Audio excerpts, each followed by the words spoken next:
Shut up and sit down.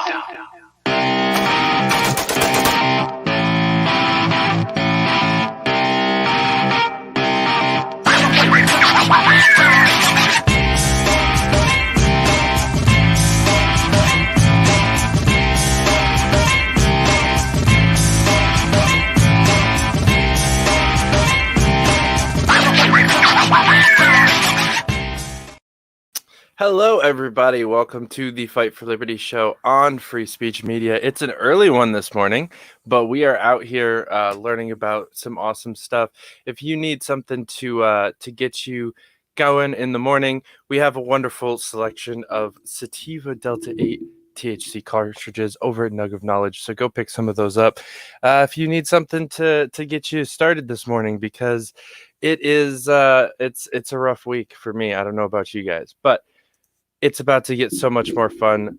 We've got a wonderful guest host today and a good friend of mine, Mr. Jeremy Todd. Jeremy, how are you doing this morning?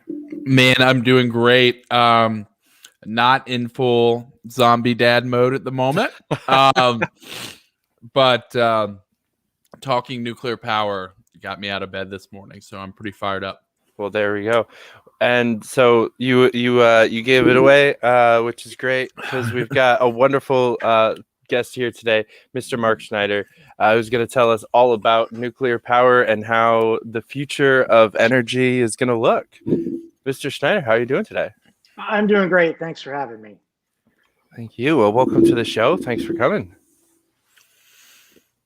So let me introduce myself a little bit here. So I joined the Navy in the nuclear power program when I was 18 years old. I served for 20 years, and I retired and I started working at a commercial power plant. I have my hobby is that I like talking about nuclear energy. I've advocate for nuclear energy, learn about the advanced generation reactors, and my wife is a nuclear engineer as well. So I have the nerdiest pillow talk on the planet.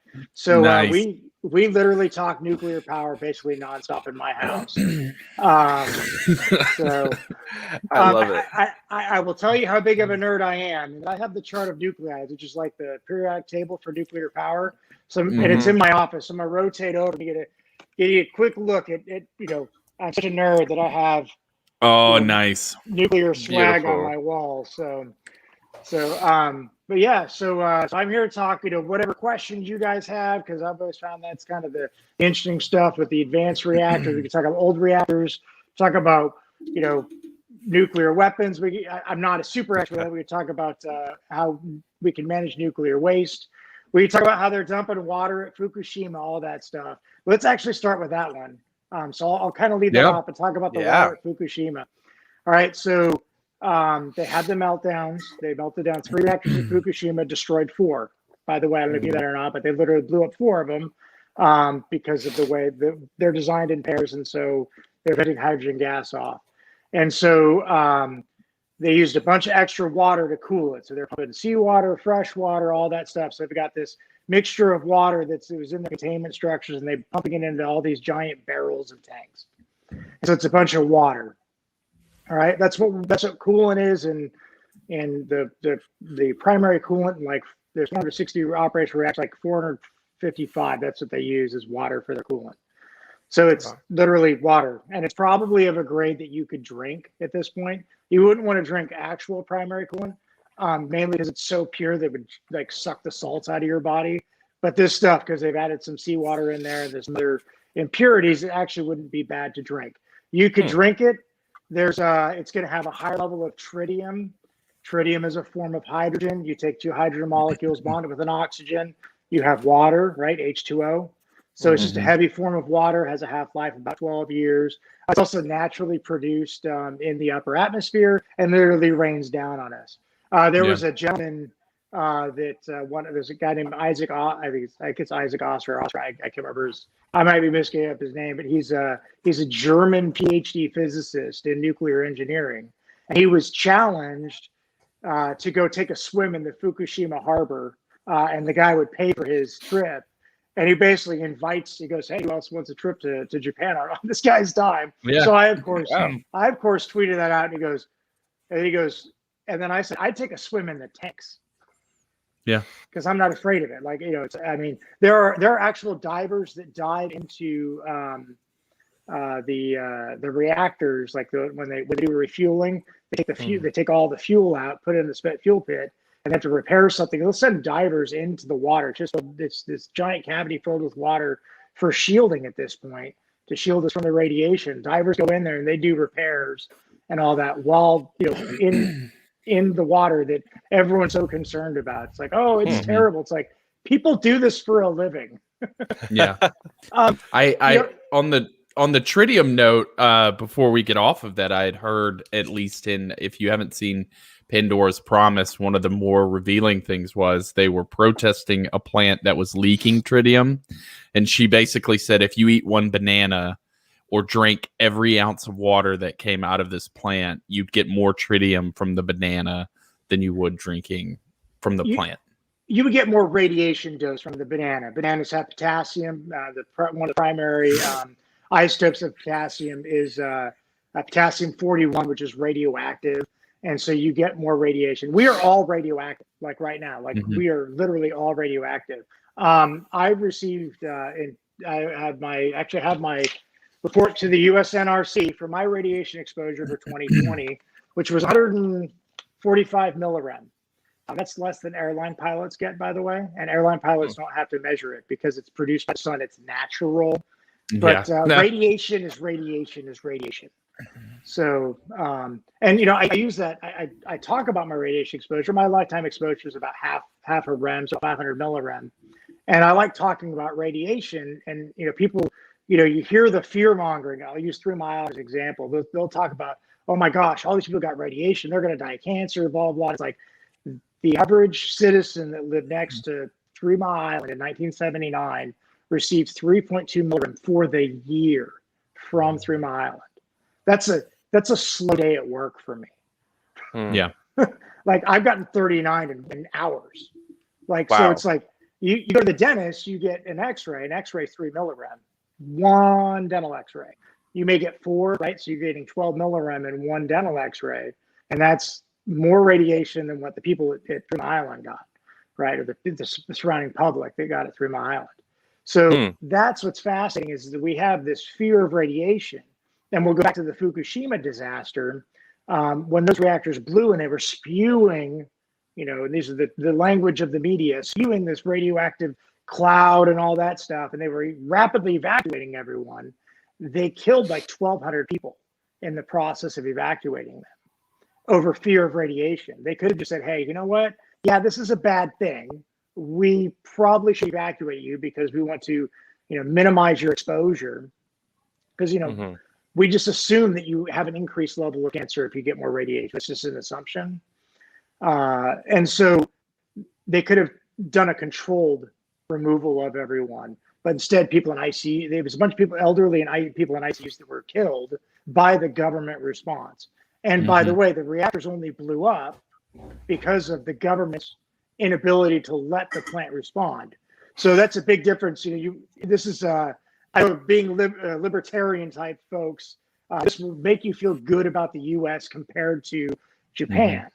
So in the event that there was an accident like the Fukushima accident, by the way, we have those same design reactors that are operating at a couple of places in the U.S.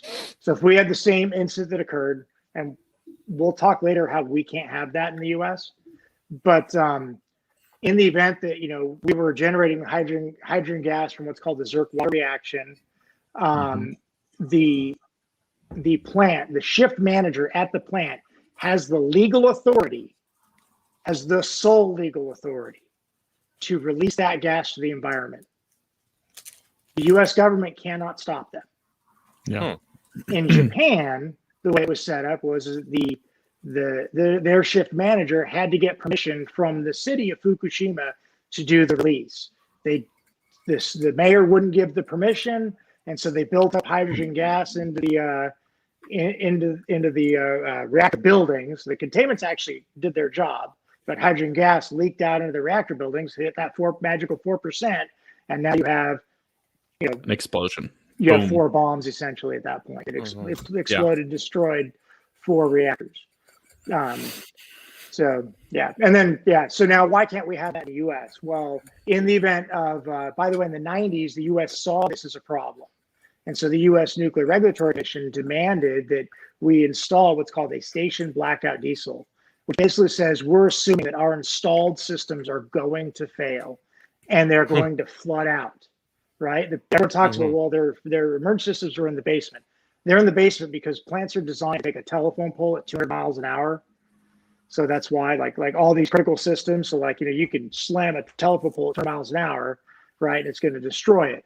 Well, in the event of a flooding scenario, you have a hurricane or something like that, you may not have that, or tsunami is a prime example. So I'll use Diablo Canyon, which is out in California. So if that earthquake had say it occurred off the San Andreas Fault, and it came and it washed out their safety systems back in 2011, that happened, they would have lost power. Their emergency diesel generators were shut down. They'd have lost their emergency sources.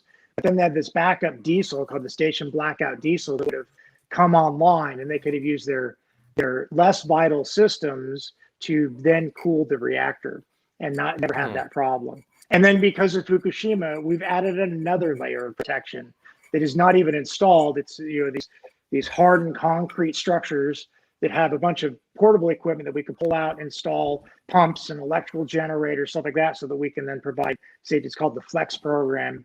And then on top of that, within 24 hours, we have two national repositories in the U.S. that can then fly in heavy lifting equipment. We're talking bulldozers, all sorts of crazy stuff to just gain access. So I do have a question. As you're bringing up us being libertarian types. Someone asked me to ask this question in preparation for this. How would the industry of nuclear power work in the event of economic and federal collapse? Some libertarian utopia where we're 100 different countries with a very small governments and no real regulation systems. How would the industry be able to survive the way that it is without the government kind of backing it up?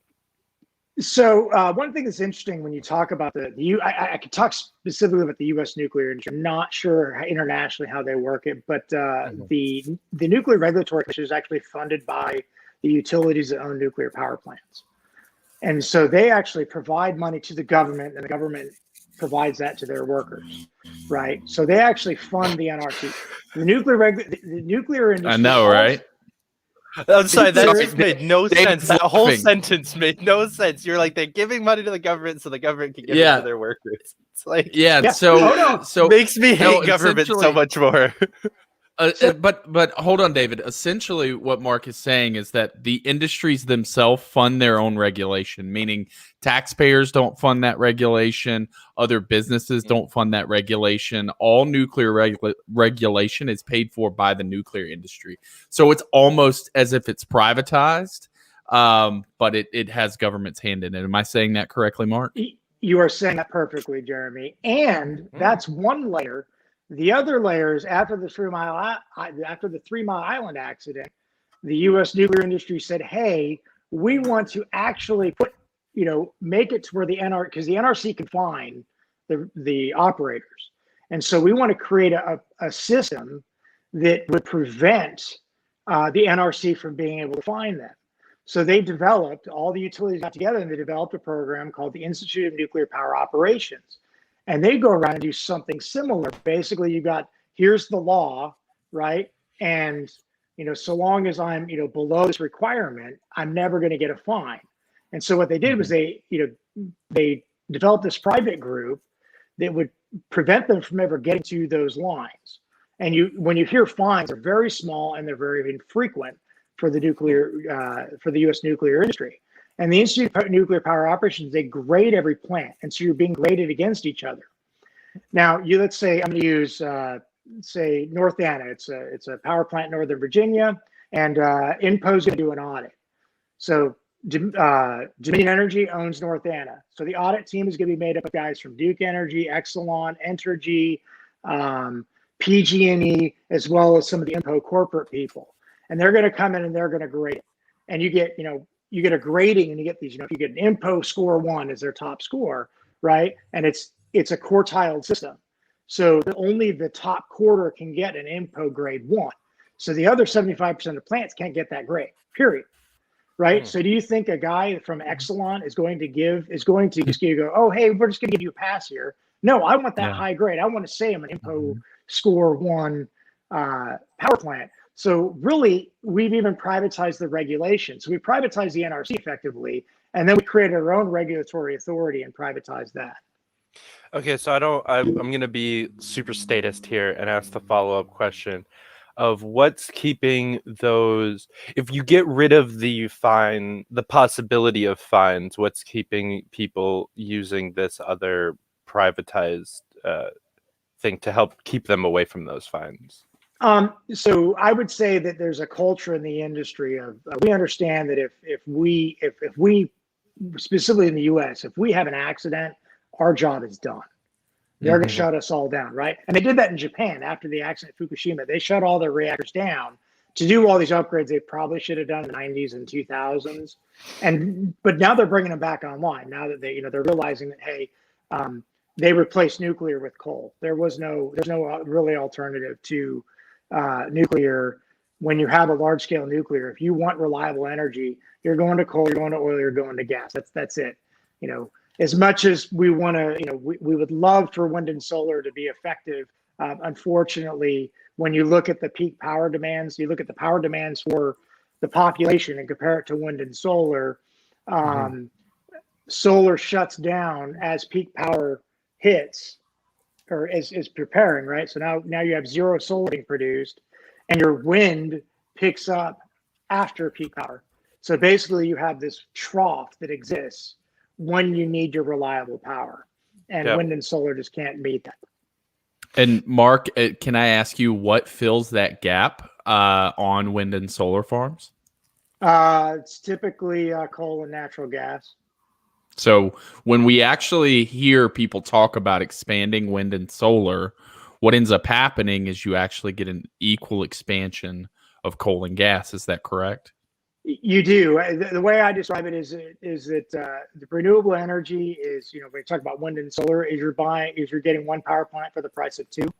Because for every wind farm you build, you have to build some kind of backup to it to make sure. I mean, you look at, the UK went 9 days without wind, right? No battery backup can make up for that.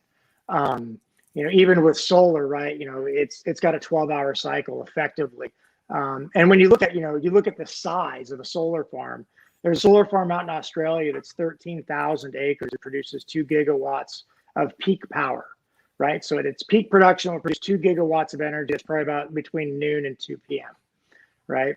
Diablo Canyon is on 13 acres, so 1,000th. So it takes 1,000th land scale. It produces 2 gigawatts of energy continuously until we shut it down to refuel. When do we shut down our plants to refuel? In the fall and in the spring. Why? Because that's when power demand as a whole is its lowest. So I can shut my reactors down. I can manage that and coordinate that. So that's actually how the nuclear industry works around the grid. Whereas if you work with wind and solar, you have to design the grid around it. And the way that works is California does a great job of explaining how that grid works by doing rolling blackouts in the peak summer because there's too much energy demand. Except in Newport Beach, my cousin lives out there. He's never experienced a power outage. A station blackout the entire time that he's lived there, because that's where all the really rich people live.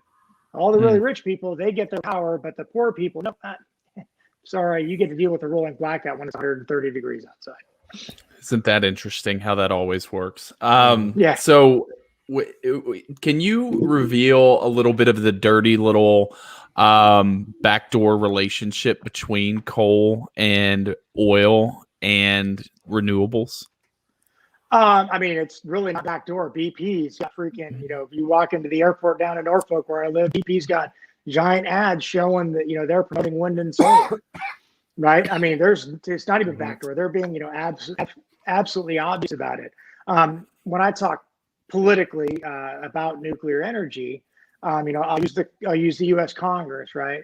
I don't describe this as a left versus right fight. This is a up versus down fight. Because you have the centrists that are very much for nuclear. You got the moderate Democrats and the moderate Republicans. You have the ultra right-wing Republicans that are super oil and gas folks. And then you've got the super, ultra liberal lefties that are renewables only. And they're on the same team and don't realize it. Mm-hmm.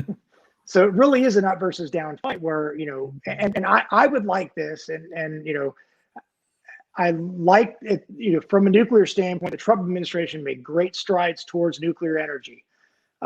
Especially, I was way out the door. He signed an executive order on small modular microreactors, and then Joe Biden has actually picked up that baton and running with it, or his administration. So I've been very, I was very concerned because he put, much like I was very concerned when Governor Perry became Secretary of Energy. I was very concerned about oil and gas state. Didn't think he was a very pro-nuclear. Turns out to be the most pro-nuclear Secretary of Energy we've ever had. And then his follow-up was good as well. And then Governor Whitmer of Michigan, big green energy person, but she's coming out very much in favor of nuclear as well. So one of those where I'm very, very cautious about them. I was very concerned, but I'm seeing some optimism occurring with them. Absolutely. Can you, and this is to set up our further discussion on advanced reactors, because we've got a lot of questions about that. And you mentioned the micro reactors.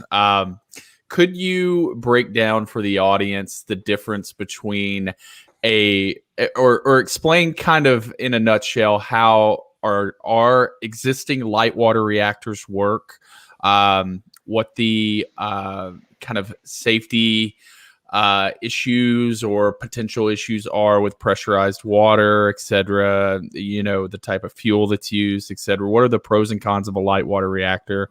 And then get into kind of what advanced reactors do a little differently without getting into, I guess, too many specifics. We'll get into those specifics. There's a lot of different variety. Well, the great thing is that you start out by saying light water reactors, and the key with the safety issues with light water reactors, the fuel selection, and the benefits of them all come down to water, right? Mm-hmm. Water is the coolant, it's the moderator that produces which selects your fuel for you, and then it also causes the problems, right? So that's a key part of it.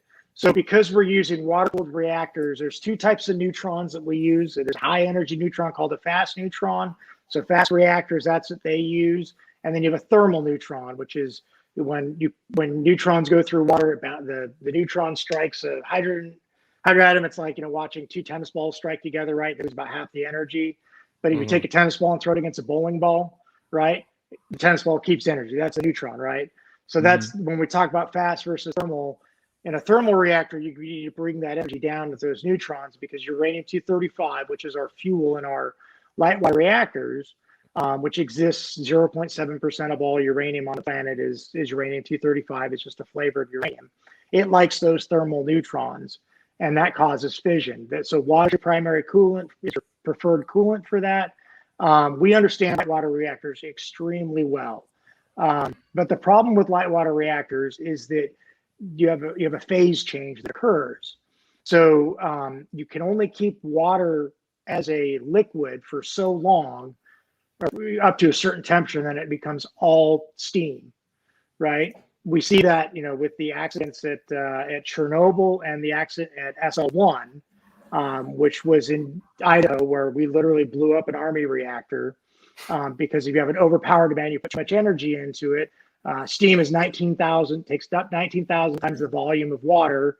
You take a jar of water and you heat it up, it's going to explode, right? That's basically what happened at Chernobyl and at SL1. And then the other problem with water is that when it becomes steam, it's not a great conductor of heat, right? So water becomes steam, it becomes a blanket instead of a conductor. Right? We need to get that heat away from that fuel. So that's a big problem, is that after a reactor shuts down, you have things called fission products and fission product daughters, that they're high energy, producing lots of radiation. And we need that radiation is basically dissipated as heat.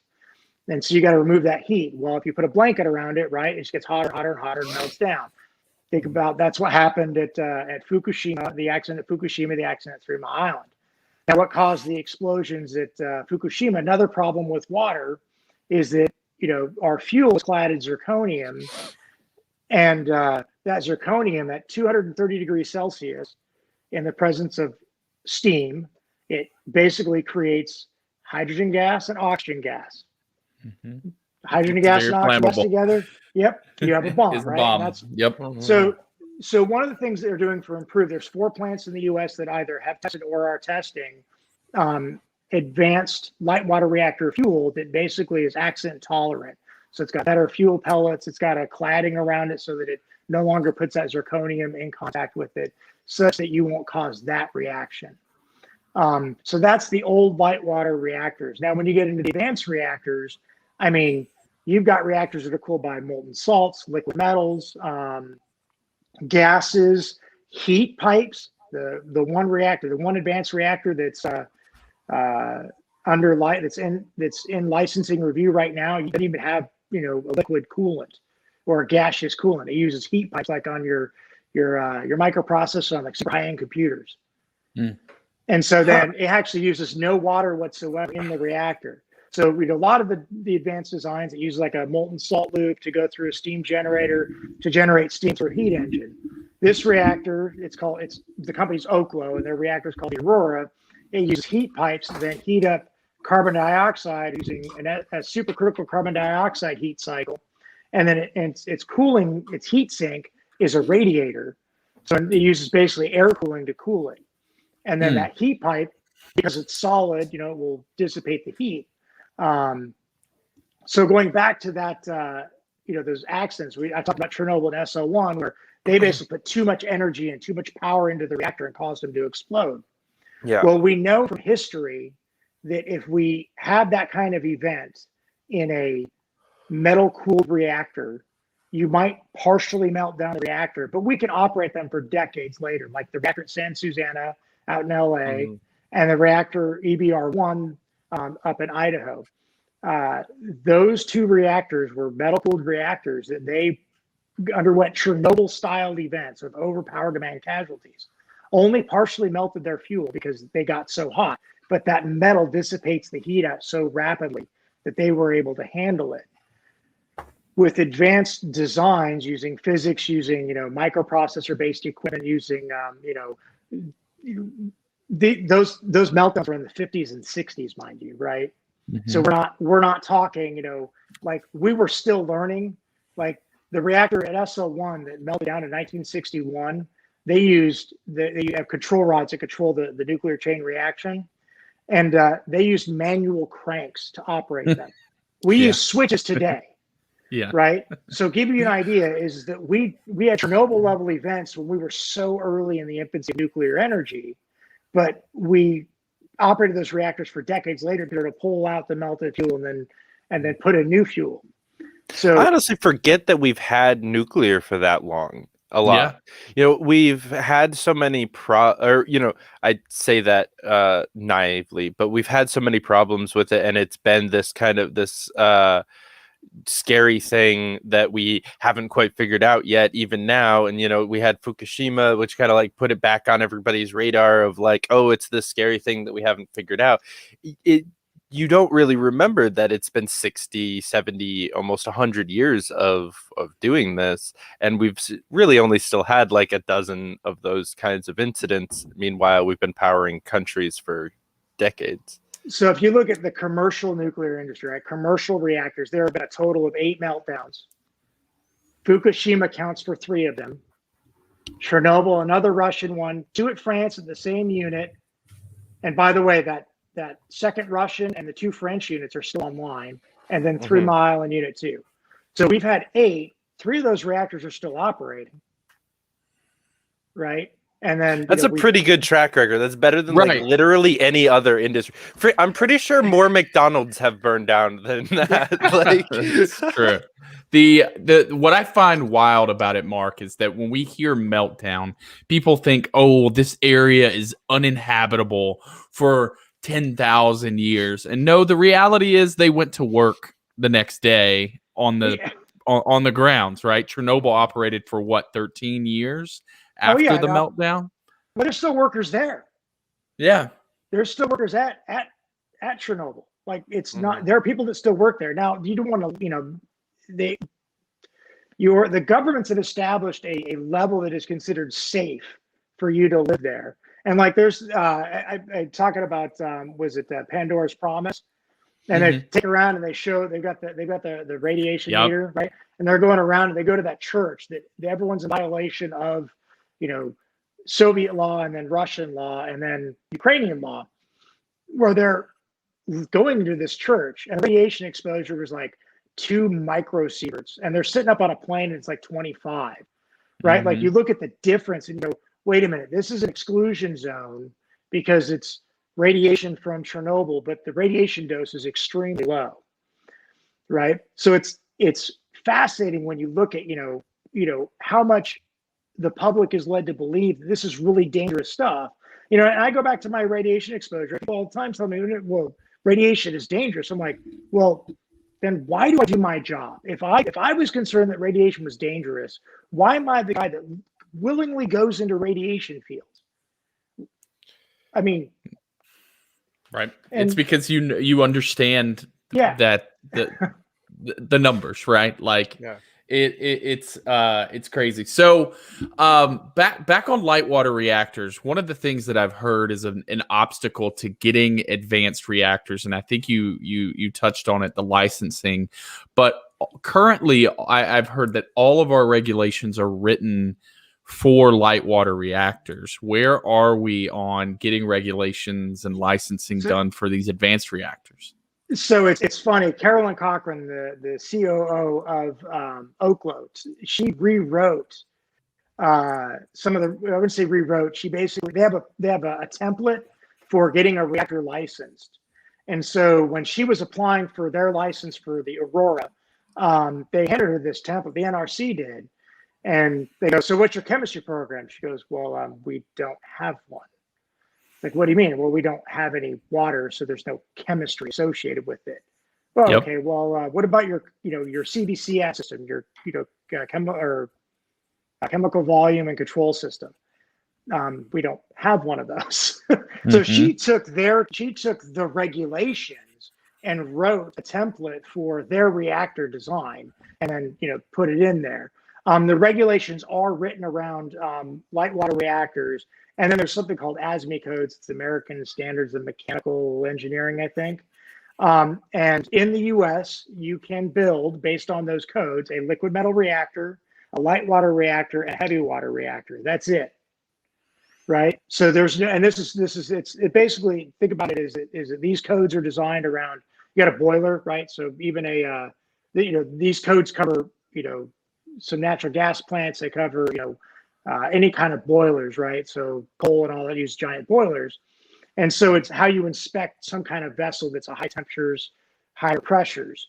So a molten salt reactor, they have to get that code updated before they can even submit for licensing, right? And that's one of the questions I ask, because I hear a lot of people talk about molten salt reactors. Molten salt reactors are great, or even a gas-cooled reactor like the X-Energy has a gas-cooled reactor. You're not going to get to licensing until you get those codes updated. So I literally know a guy who was involved in those, and I go, and I was invited to go do a small modular microreactor conference, and unfortunately COVID hit. But I asked the question, I said, so where are you at? Has anybody approached you about updating these codes? And he goes, no. And so literally I have, when I'm promoting these reactors, I promote different designs. The NuScale design is a light water reactor design that has unlimited path safety, meaning it can't melt down. Great design to promote. The Aurora by Oklo, because it doesn't have a pressure vessel, doesn't require those ASME codes. So therefore, they don't require it, so they can work around the regulation. And then I see, Bill Gates's company TerraPower, they shut down their their molten sodium reactor, liquid sodium reactor, and switch over to molten salt. I'm going, I can't promote you now because there's no codes to develop your system. When is Chris Levesque going to get off his ass and go talk to the ASME folks to get the regulations updated? Because you're stuck until you can do that. And the licensing process takes 3 years. by law, you submit your license, you will not get it for at least 3 years, period. Right. So Oklo submitted their license on March 11th in 2020, which was the 9th anniversary of Fukushima, actually. And it was literally the day that everything shut down. They submitted their license for approval. So they're a year into it. And it's like, and the NRC has, crazy. Is there any real good reason for that? 3 years? Nope. It's just an arbitrary number. Arbitrary number. Yep. It's much like the FDA regulations for the vaccines. I'm not saying the vaccine's good or bad. I'm saying right. You can't say that word, bro. You're gonna cause a shitstorm. But the FDA has a very something very similar where it's a specific time frame that they have to go through these things. Whether or not that time frame is needed, you might sit on your thumbs for 2 years, right? Wow. I mean. But, and Oklo's reactor is such an advanced design that they're, with things are different. They're literally saying, hey, they're getting requests saying, hey, we need you to evaluate for this accident. Some of them they push back on it, they go, all right, we'll evaluate for it. Even though it'll never happen. We'll just, here you go. Because it's just easier than trying to change the mindset at the Nuclear Regulatory Commission. But how do we do that? How do we get that mindset changed? Is that something that involves Congress, or is that kind of all of the appointed members of the NRC and then Congress rubber stamps it? So the NRC was basically took a template from the United States Navy as far as how to manage reactors. And the father of the nuclear Navy, Energy Rickover, he decided that he wanted to only wanted light water reactors. So there was one reactor that was a molten sodium reactor on the first nuclear powered USSC, well, not the one that's currently operating. And there was a young lieutenant that was going through the training to become the engineer on that ship.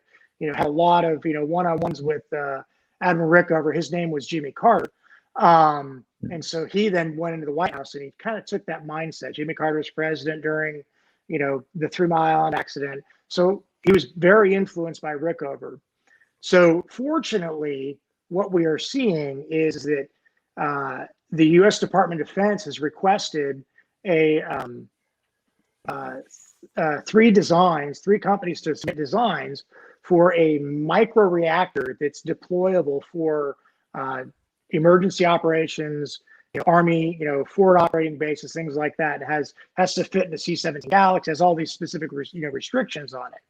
Well, fortunately for us as a nation, the International Atomic Energy Act of 1954 says that if it is not a nautical reactor that the government runs, the United States Army is in charge of it.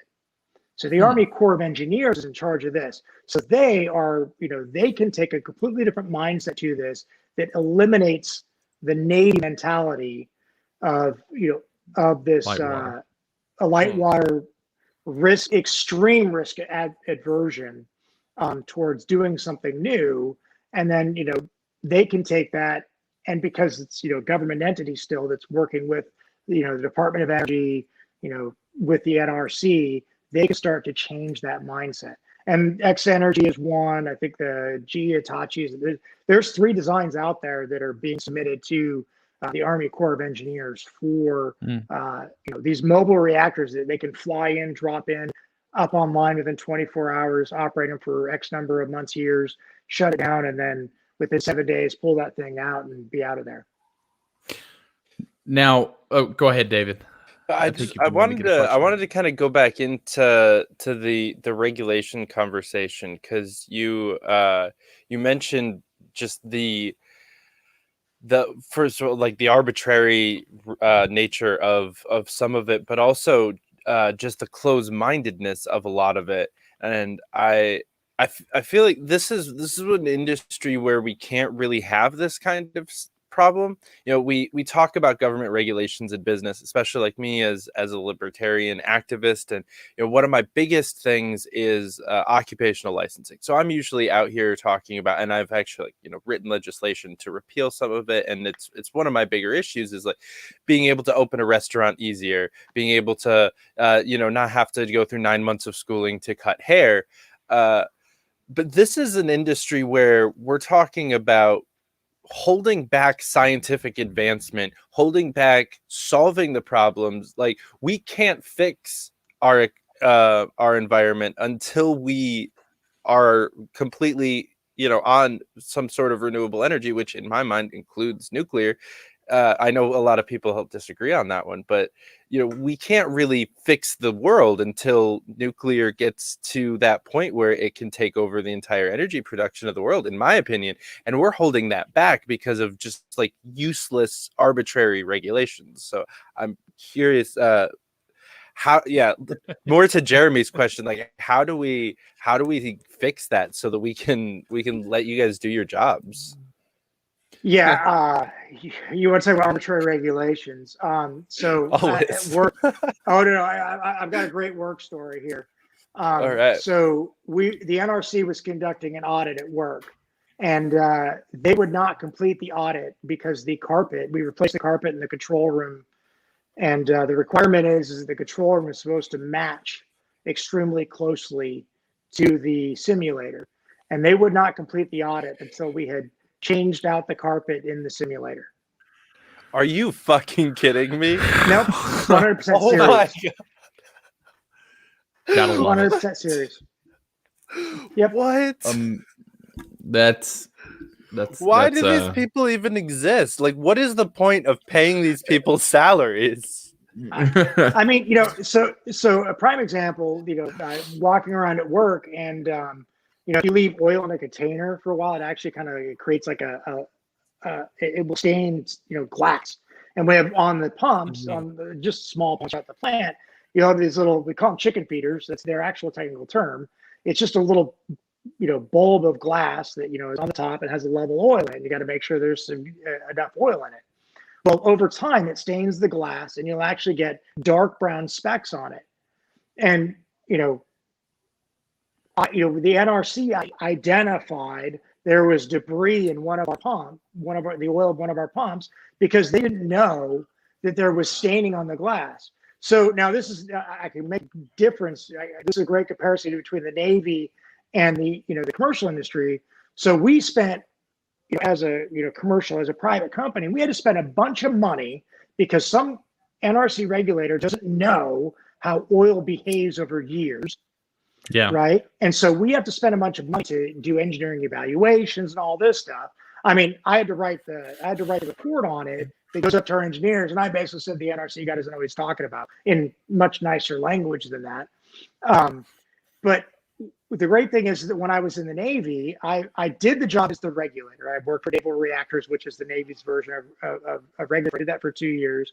And then my last job in the Navy, I worked in our contracts. I provide oversight to our contracts, the same shipyard, right?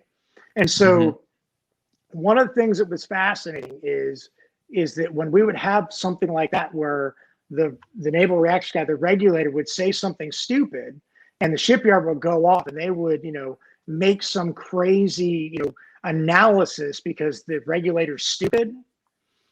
Well, I as the guy, the custodian of the contract, I get a bill, and I pick up the phone, I call the regulator, and I said, hey, the guy who did it said, hey, moron, you provided a giant change to the contract.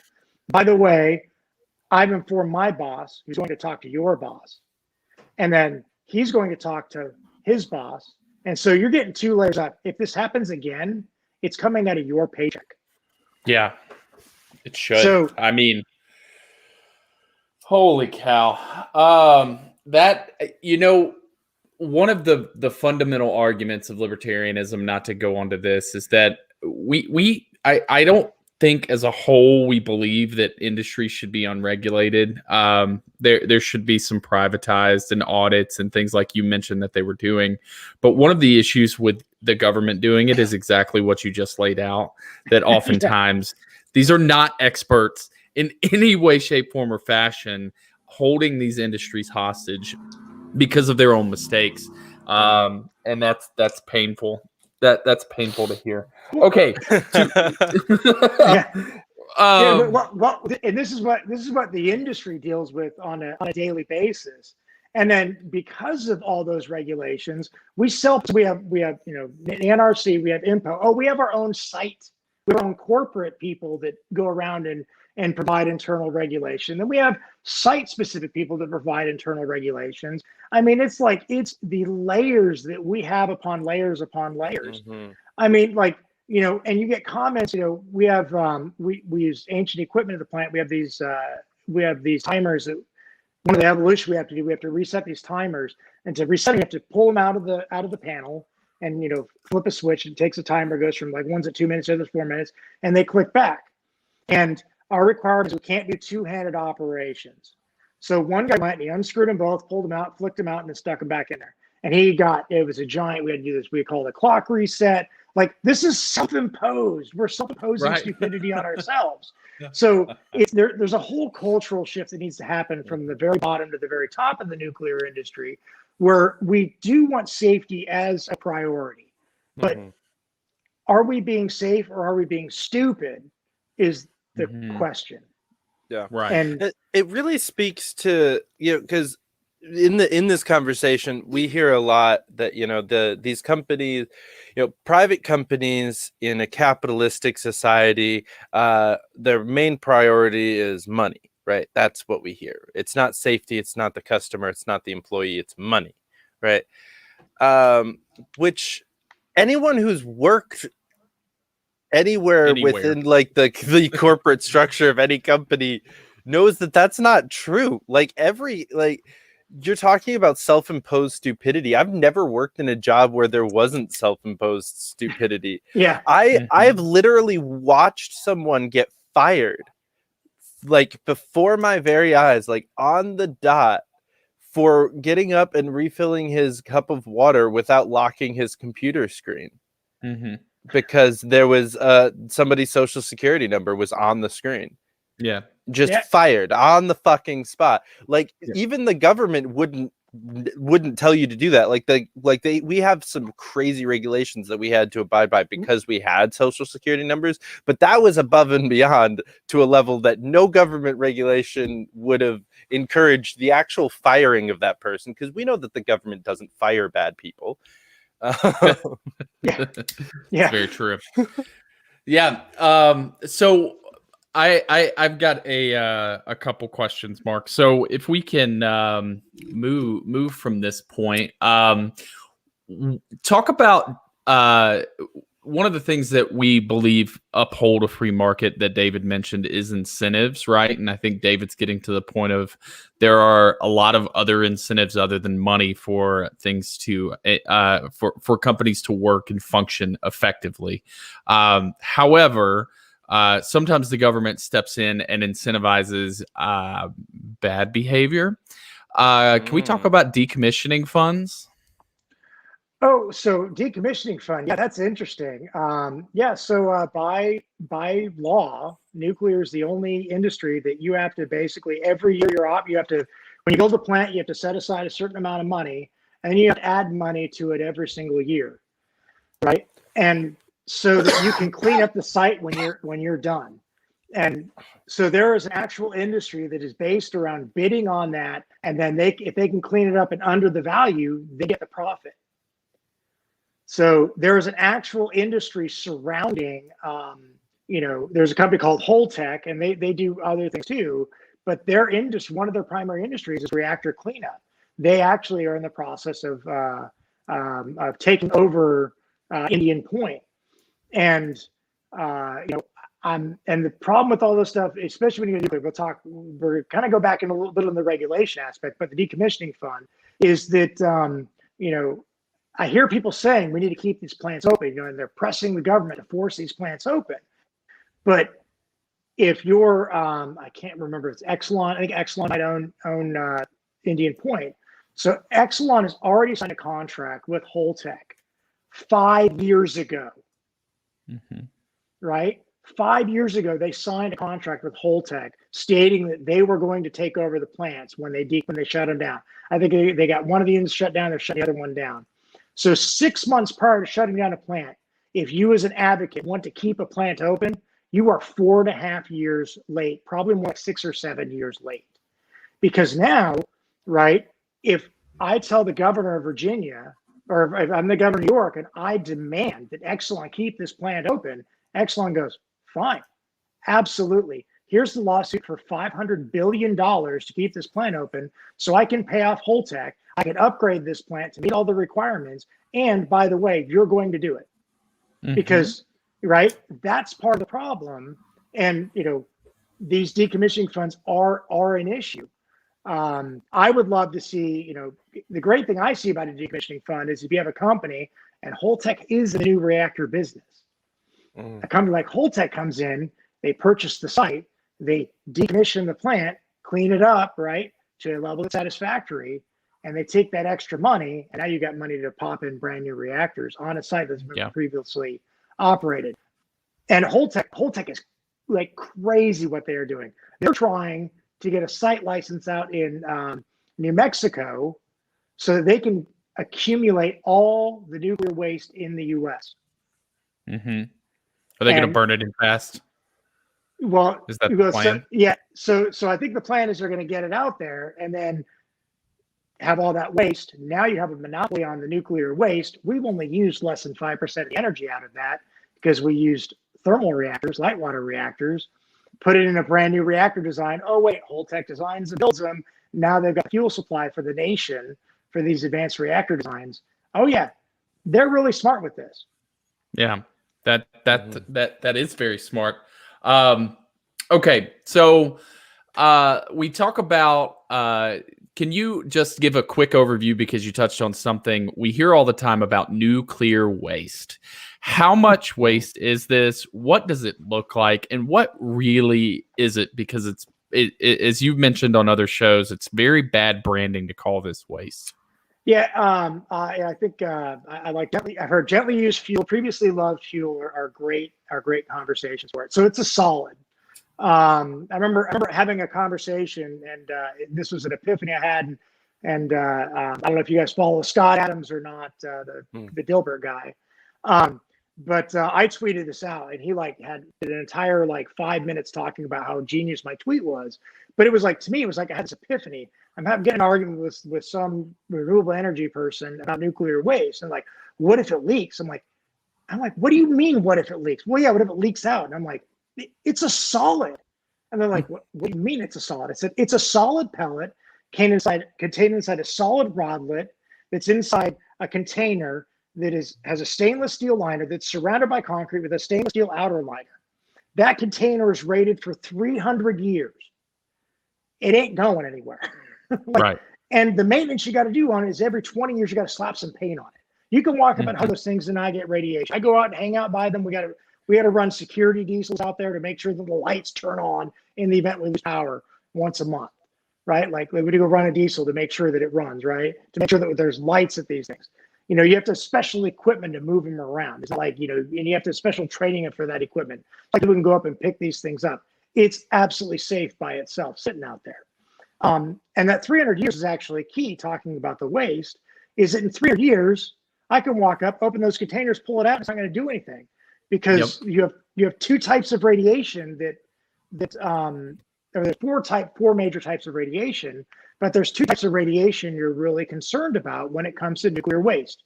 You have gamma radiation, which is those fission products that I was talking about. They generate that heat you have to control. Well, after 300 years, those are all gone. It's all non-radioactive. And then all you have left is you have actinides, your heavy elements, your uraniums, plutoniums, americiums, right? AKA nuclear fuel. Nuclear fuel emits an alpha particle.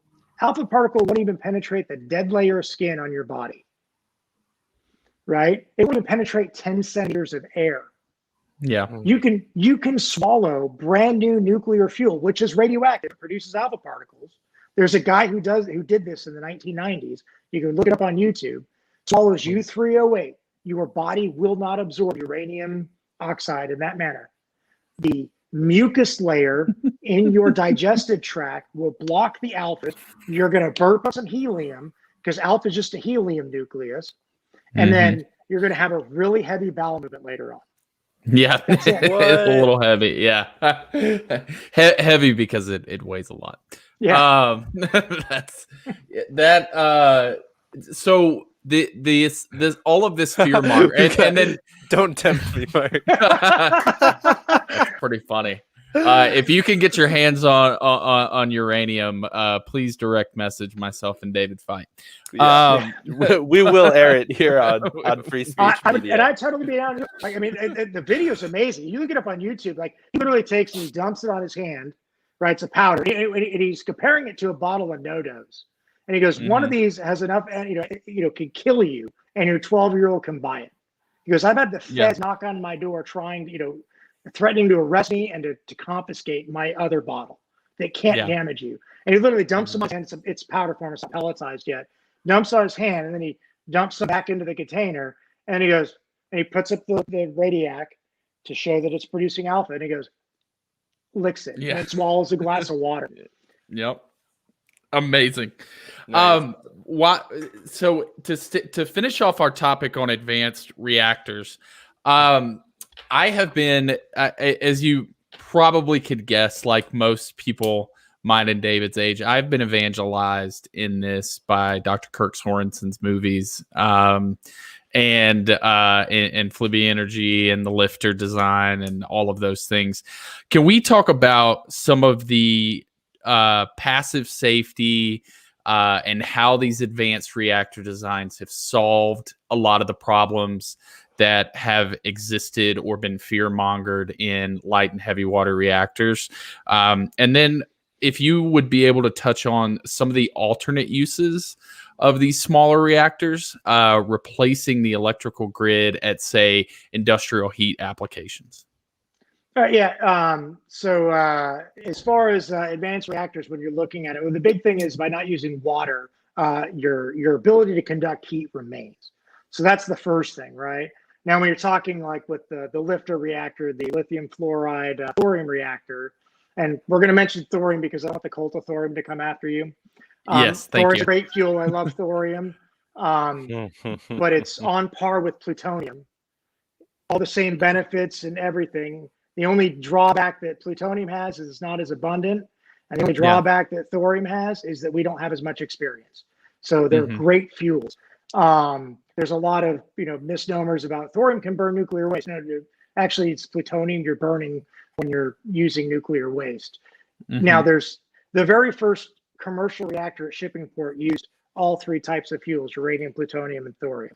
So we blend fuels. There's talks about you can use thorium because thorium kind of operates between the two spectrums, between a fast and a thermal reactor.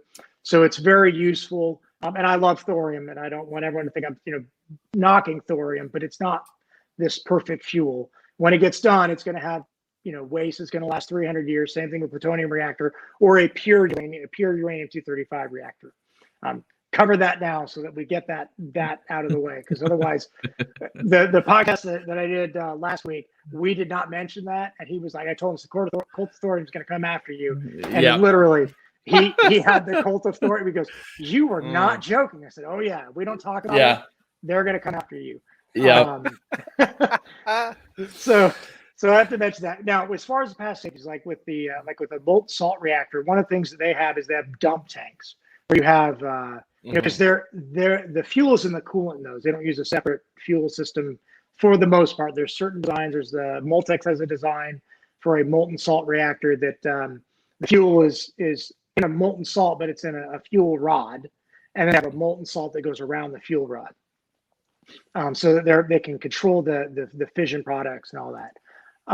And so one of the things that you do, and then they would use control rods for their method of reactor shutdown, but your heat dispersal is still going to be very much, your molten salt is not going to go to a gaseous form, really, right? Like it's going to, you're going to dissipate your heat out. Same thing with a molten metal reactor, same thing with a gas-cooled reactor, right? Your heat dissipates out because it's always in contact with the coolant, and that coolant never changes from something like water to steam. So that's that's the biggest as far as your heat loss. In the molten salt reactors, one of the things that happen, this goes back to the molten salt reactor experiment, is that you have tanks that are coated in a neutron absorbing material that are separated such that you get, it's called the K effective neutron multiplication factor, to get technical on everyone. This is reduce that number below 1. So one is a reactor that is critical, terrible use of words, thank you nuclear industry. One is a stable operating reactor. So you dump all this into those tanks, it separates them out, nor absorbs neutrons. Now you've got more airflow going by them, and so you don't have the same kind of concerns. This is the design that Thorcon uses, I believe Flive uses, that Elysium Energy uses. There's every molten salt reactor for the most part uses that kind of dump design. They call it a freeze valve. There's other ones where when the pump freeze plug. Plug. Yeah. You basically, it's salt, right? So you blow something on it, and it's solid. It's solid. So then when you lose heat or when you lose your power, yeah, that's going to heat up and it melts and dumps. Yeah. So it's passive safety. Now when you talk like the new scale design, that's a light water reactor with unlimited passive safety. So the entire reactor is contained in water, right? So you have the inside of the reactor has water in it, and the outside of the reactor it's basically in a giant tank of water. And so in the event of loss of power, it's going to boil off that water that's surrounding it. And it takes 30 days for that water to boil off. Yeah. And it's venting the whole time. And so, it vents at like 15 pounds of pressure, something like that, which is 240 degrees Fahrenheit, by the way. So 240 degrees Fahrenheit, that's the temperature of the reactor at that point. And so it drops down and it drops down until it dissipates. Then once it's gone, 30 days, you're now into unlimited passive safety, meaning that just air cooling is going to provide sufficient cooling for the reactor itself. Because your fission product, heat generation, it peaks slightly after shutdown, and then it decays away rapidly. So, we do have a question in the comments. Oh yeah. So I wanna make sure that gets asked because I also don't know. Griffin is wondering, what do we do with the nuclear cores? What do we do with the nuclear cores? Like spent. Like spent fuel. So we would just store it. You just store it for the time period. And like, cause that right now, I guess with the steel, like I could talk about the Navy really well. So all the Navy fuel goes out to Idaho, and then all their reactor vessels are out in Hanford, and they bury them. They're in a double line area. I don't know why they don't just recycle that steel, because after like 20 years, it's really not radioactive anymore. And it's good steel, like it's good high quality steel. So why not just, smelt that down and, reuse it? But I would love to like build an office building completely out of that steel, just like knowing that like the entire office building is like made out of nuclear. The world's most expensive office building. If all it's doing is getting buried, like it shouldn't be the world's most expensive. Like, you would think, but this is steel just buried in the middle of nowhere. Oh. So one of the jobs my wife had was she had to build an SCO2, supercritical carbon dioxide demonstrator, right? It was just basically like a little cylinder with two pieces of like, high temperature glass on either end that was bolted in, right? So you could see the phase changing occur with the carbon dioxide as it went from, because it was in there to pressure, contained it as a liquid, and then it heated up. So you'd see it transform into this weird supercritical fluid. It's kind of like a liquid, but kind of like a gas at the same time. And like trying to bring this demonstrator, she was like, all right, so if I want to cross from Alabama to Louisiana, we have to purchase CO2 at the destination. It has to be vented off. Like this thing is the size of, like a candy dish. It's not big. Yeah. But like the transportation requirements for this little demonstrator, we can't fly it. Why can't you fly it? Like what is so dangerous about this thing? It's literally you can fly air cartridges of CO2, and it takes two of those to fill it up. Like it's wild. So you said that the steel becomes not radioactive after like 20 years or so? Yeah. But they're in a container that lasts 300 years? So two different things? It gets super confusing because when you're talking about waste from nuclear power, you've got nuclear waste, which is spent fuel, and then you have other waste. So all that steel falls into that other waste. Okay. So, and that, a lot of our waste is actually, it's, we have giant filters to filter out, impurities in the water. They're highly radioactive. And, literally we put it into containers that are basically, it's a slurry of these, it's Brita water filter beads, by the way. It's just, they're giant, with giant Brita water filters at light water plants. And we fill it in this slurry of concrete, and then it sits there and it gets shipped out to, to these different, sites that will store this low level waste, and then it'll decay away. Then you basically have a giant freaking container of Brita filtered beads and concrete with some steel around it. Like nuclear waste is this giant thing, and you've got nuclear medicine waste. You've got biohazard waste, like go do a barium treatment, something like that. I had a coworker that he had a barium treatment, and when he was in the Navy at the time, and he walks up and he had his TLD, his radiation monitor, and he goes, "I need you to zero this thing out because this is not from nuclear energy." And the guy goes, "Hey, can I check, see where you're at?" So he took the radiation meter to him, and he was generating 98 millirem an hour. That's yeah. 100 millirem an hour is a high radiation area in my industry. Yeah. So and this dude is that. Yeah. Is that that is interesting. On those fuel rods, for some perspective, can you talk about how much of these solid fuel rods there are in the industry? Because I think that the perspective, and they covered this in Pandora's Promise, not to be an amateur, but basically they said you can fit every piece of gently used nuclear fuel in the United States onto a football field. Is that a correct assumption? That is a correct assumption. Yeah. Now that's assuming it's just the fuel, mind you. Right. Just the containers. Fuel. But I mean, if you Google, any of the nuclear power plants, you'll see, next to them, all these little, they look very uniformly stacked cylinders, and that's the nuclear. And then the modern one is it's a concrete container, and they're put in horizontally. But that's the spent nuclear fuel. Like you go to Trojan, you can see all their spent nuclear fuel. That reactor's been shut down since the 90s. Like you can see it's been sitting there, not harming anyone. Like, I mean, everything else in the plant is gone. Like the cooling tower, the containment structure, all that's left is spent nuclear fuel at that site. That's it. And it's, nothing.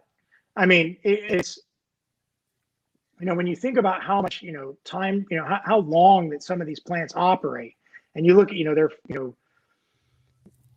we're looking at, licenses out 80 years. There's a bunch of plants that are licensed to 80 years now. The NRC is evaluating what it's going to take to extend licenses to 100 years and beyond.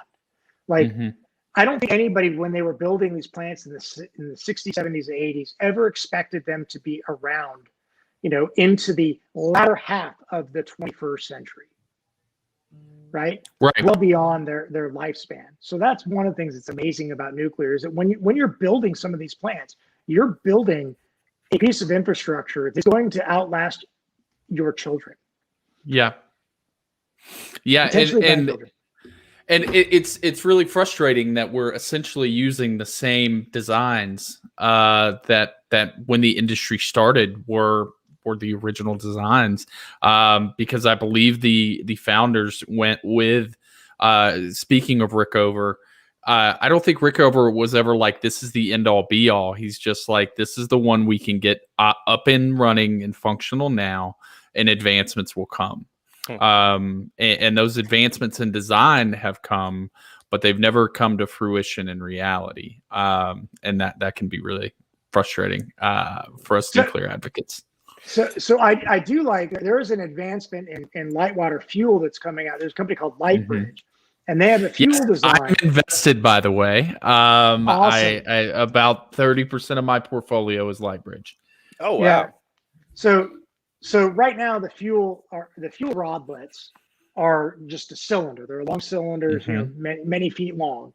And Lightbridge has a design, and the way it is, it's basically it's a hollow tube that has a bunch of uranium pellets in it, and then they basically have a spring at the top that compresses them down, and then it's welded. So Lightbridge fuel, they use a roll bonding technique, and so the core of the Lightbridge fuel is actually a piece of steel, and then around to that is your fuel, and then you have your cladding around that so that your fuel is contained, and it's all solid. But the Lightbridge fuel is a 4-pointed star shape, and it spirals. And by not having that air gap that exists in the current fuel, it drops the centerline temperature of the fuel by like 900 degrees. So when you're looking at, when you shut a reactor down, you have a 4 degree per minute heat up rate in the event because of your if you had a shutdown like the Fukushima style event where you lost all power and you had to get everything back, because of your initial power level, your initial decay heat, you have essentially about a 4 degree per minute heat up rate that occurs in your plant. So now you take 900 degrees, right? You've gained almost 4 hours of time, and that time decay, that level decays relatively rapidly. So you're looking at gaining probably close to an entire, half a day, maybe more, to respond to an event just by swapping your fuel out. Nice. Oh, and by the way, the Lightbridge fuel, because of they've changed, instead of using uranium oxide, use like a uranium silicide, your more uranium atoms closer together. So you'll be able to uprate when you put that fuel in, you'll uprate your reactor by 17% and extend the lifespan or your fuel cycle from 18 months to 2 years. That's phenomenal. So we've only discussed solid fuel here. What do you know about liquid fuel and then pebble beds, and are they the future? So the liquid fuel has one of the major problems is that if you have an issue with any of your components on your reactor, you have to use a shielded box to do any work. So you're doing everything effectively remotely because you don't have any shielding associated, or you can't withdraw your fuel, or you can't withdraw all those fission products. So they're all there. So it is a fascinating concept. The molten salt reactor experiment proved that, which is based on the aircraft reactor experiment that the Air Force set up in the 1950s. It's really neat. Now you can process out those fission products, but you're looking at some higher radiation levels. It is fascinating. And all it is that like I mentioned before, it's just that your fuel is in your coolant. It's just melt. It's basically dissolved into dissolved. Yeah, and it's relatively simple. Sorry, what was the name? I can't remember the gentleman's name. Ed Pyle, who was partners with Kirk Sorensen at one point. A simple way of recycling nuclear waste, or gently used nuclear fuel, is you just cut those pellets up into 4 sections and just dump them into the molten salt, and it'll just dissolve naturally.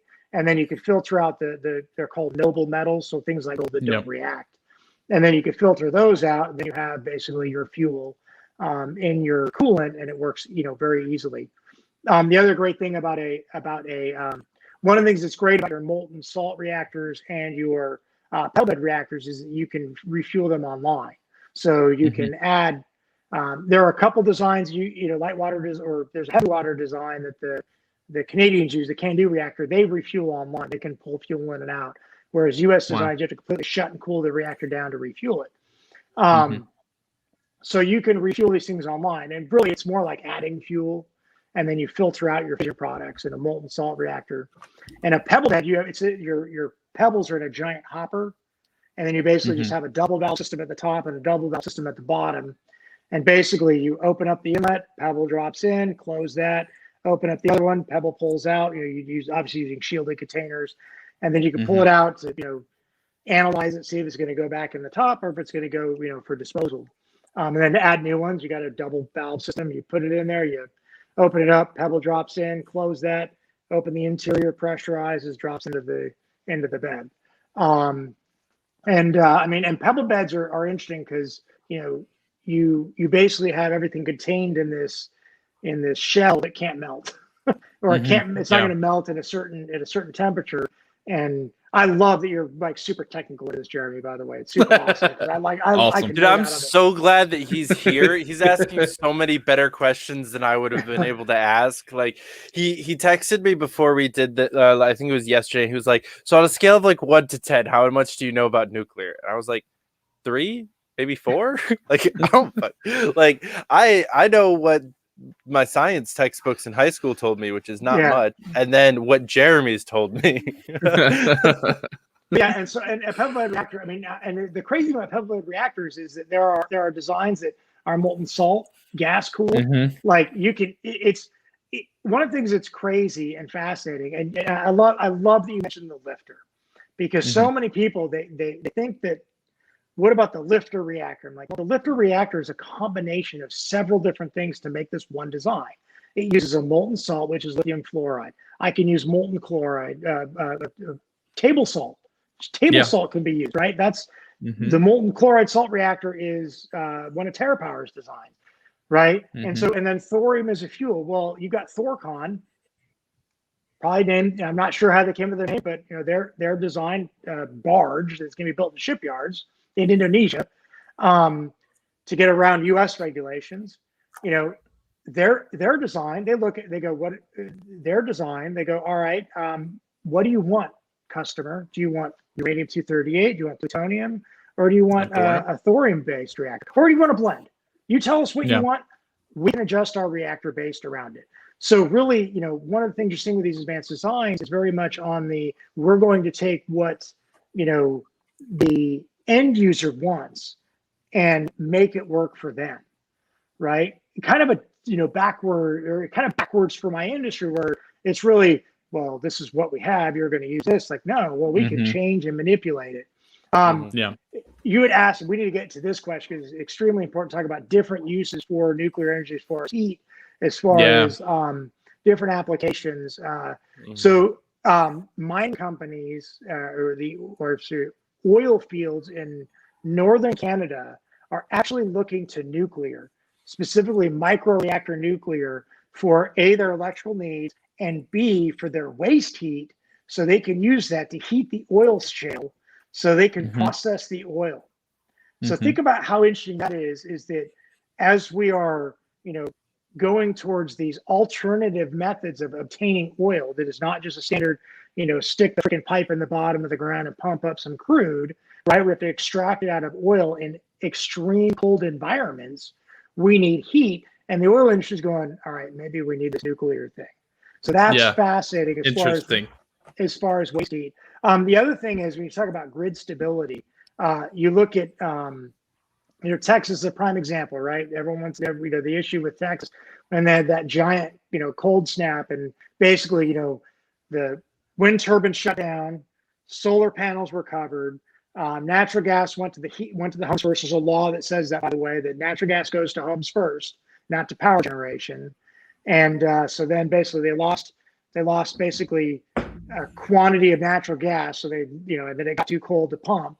And then you had a nuclear plant shut down. So there's a cascaded effect of everything, right? So South Texas Project Unit 2, I think, shut down because they had a feed line freeze up. So now that won't happen in a northern plant, right? Those types of things don't happen in the north because they're designed around that. There's a certain level in the U.S. where if you go to their turbine buildings, you can physically look on Google Maps and see their turbines. They're not encased in a building. Right? So they're open. So, we didn't design around, the extreme temperature, change like that. And so that causes problems. But one of the things that nuclear can solve, and this is where I love talking about the nuclear reactor, the Aurora. The Aurora has no water, so it's not going to freeze. Right? And then the other thing is it's only 1.5 megawatts. 1.5 megawatts will power about 1,000 homes. Yeah. Right? And it sits on a quarter acre. Ever drive around, you see your little substations next to every now I'm not sure in New York City how it is, but I know where I live, there's always an empty quarter acre lot next to a substation. I could, or half acre, an acre, I could pop a couple of those in there, one breaker into it, and now I have power that's local. So in the event that we had something like that, where the big power generation went off, right, we can triple the breakers that would send, that come in from the grid, but the little, local area still has power. Right. And so that's one of the things that's fascinating is that with a design of like a 1.5 megawatt reactor, you are decentralizing your energy, and such that my utopian vision of energy would be to have a reactor at every single substation throughout the U.S. So 1, 2, 3, 4, and then when you look at some of the larger, so that's a micro reactor, small modular reactor. I look at companies like there's a company like Nucor Steel. They use a lot of power, right? Well, right now, like when you're in peak power demand, they have to basically shut down production at peak energy demand because of their contracts with utilities. Well, what if they have their own reactor, right? And they only connected to the grid when they need power. So like if they're shutting down for an outage, they're going to shut down their reactor for an outage, right? They do the outage for the whole site, including their power, and then they bring that power plant back online, open up the breakers, and then they're generating steel until they're done generating steel. Like, they're independent of the grid whatsoever. Why not? Or you look at, again, going back to New York, right? Let's say you got a micro reactor, 1,000 homes. Well, that's, maybe a skyscraper, right? Well, these things are air cooled. Put them in the basement of a skyscraper. Now you're powering your skyscraper. Your power goes out. Off the grid. You still got power of your skyscraper, right? Things Off like the that. grid skyscrapers in New York That's it. City. Off Right? the grid Think about in New that. York City. Those are words that don't go together very often, but me as a city anarchist, like, really loves the fact that you just found a way to combine the words off the grid and New York City. So those are two of my favorite things in the world. Yeah. Well, and then here's the other thing is, so I have a cousin that he's big in the cannabis industry, which is really weird, because okay, now you're just adding my third favorite thing in the world. So he's always asking me, he goes, when can I buy a reactor? When can I buy a reactor? Because the Oakland reactor is perfect size for their grow facilities. And it's always funny because he sells lights to the cannabis industry, and so he's constantly explaining, well, this is, an 800, light facility. It's 800, watt light bulbs, or like it gives it always in lights that I have to do the math and the conversion, and, they run the lights for 12 hours, but indoor grow facilities, right? You get super high quality cannabis, but he's also looking at it from a food production standpoint of producing, super high quality, produce that is grown in ideal conditions, right? So now talk about your, off the grid skyscraper that, say you have a couple of floors dedicated to food production, right? Maybe one for cannabis too, right? But now you're completely off the grid in the middle of a city. Yeah. That's so phenomenal. We've got a floor for cannabis, a couple floors for food, couple floors for living, and a couple floors for office space, and you have completely self-sufficient skyscraper in the middle of Brooklyn. There you go. That's literally my life goal right there. And so one of the interesting things that I think you were getting at, and then got distracted by cannabis, as many of us in these libertarian conversations do, is that nuclear reactors aren't just useful in the application of electricity, right? They can also be used to generate heat. And you were mentioning the steel facility. Right now, those steel facilities are on the grid and use a ton of electricity to melt down all the materials. I mean, it's a massive amount of electricity. And so they could hook up a nuclear generator, but guess what nuclear generators generate a lot of? Yeah, they don't generate the heat up to the level that they're looking at. So it's not, gotcha. Yeah, because you don't want your reactor to be at the temperature that melts steel because it's made of steel. Then it's okay, good point. Good point. Now, as far as other processes you can use your waste heat for hydrogen generation, for say CO2 scrubbing, right? To extract CO2 out of the atmosphere, for desalinization. Desalinization, yeah. Right. So I can use my waste heat to basically cause water to evaporate. And then I can have, things that will basically pull that water out of the, because, salt water, right? that water evaporates, the salts stay behind, and then I extract that fresh water out, and I can use that water. Say Africa is a prime example. I could pump that water up to for irrigation. I can use it for drinking water. Some's going to go back into plant operation. So there's all sorts of applications you can use with nuclear. And when you look at a nuclear reactor, it's a heat engine. You're wasting almost 2/3 of your heat just by design. That's just unfortunately that's how steam cycle works. You're going to waste about 40% of your heat. So 60%. Very cool. 60% of it, yeah. 60. Yeah. The other thing you mentioned that gets me really excited is the size of these micro reactors. It takes currently, if I'm correct about this, it takes around 10 years to build a nuclear facility as it is. And one of the reasons for that is that it basically has to be built on site. With these micro reactors, what you're looking at is building them in a shipping container, essentially, right? And then you can throw them on a truck and deliver them wherever they go. Can you expound a little on that and clarify? So I'm going to clarify a little bit. First, I'm going to say that China's proved you can build a large scale reactor in 5 years. A lot of the issues are regulations associated with labor that prevent us from building them rapidly. Regulations and preventing us from doing things? Well, yeah. No way. No. And a lot of it comes down to hey, you have to hire these union employees from this particular union because they line my pockets as a politician. I know, weird how the government does all that stuff. Yeah, weird. But as far as, when you get micro and modular reactors, is that small modular reactors, and I'm going to tilt my screen up, and I'm going to show you, oh, look, there's a picture right above me of a small modular reactor. On the subs. On the submarines, right? So you build them in a factory. And by the way, the nuclear industry is reaching out to the shipyard at Newport News and Electric Boat up in Connecticut, because guess what they do? Every 6 months, they build a brand new submarine, is rolled out and delivered to the United States Navy.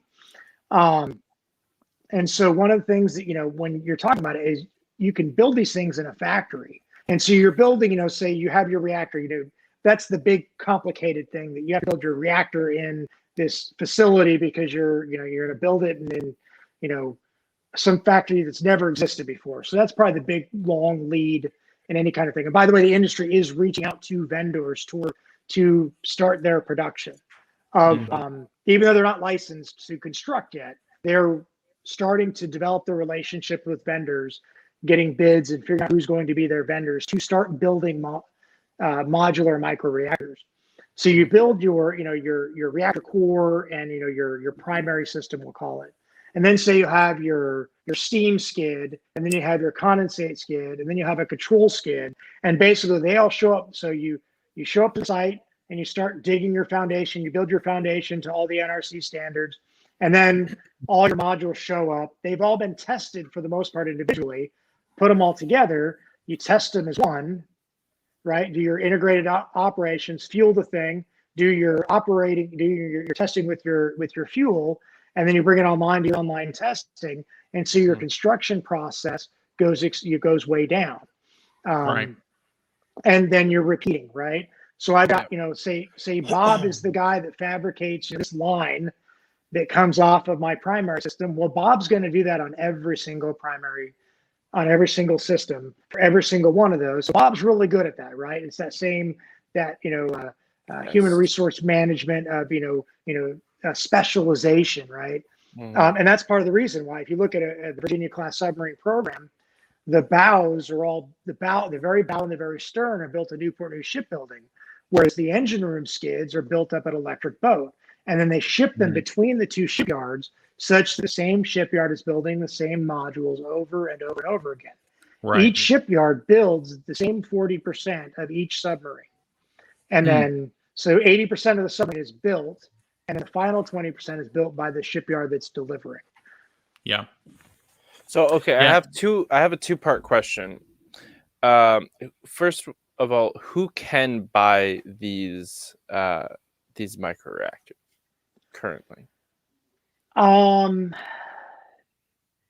So it's interesting because I'm not sure what the requirements are to do that, because I know that so right now no one can buy them because they're not licensed. So that's they're not licensed. They're not licensed to be built.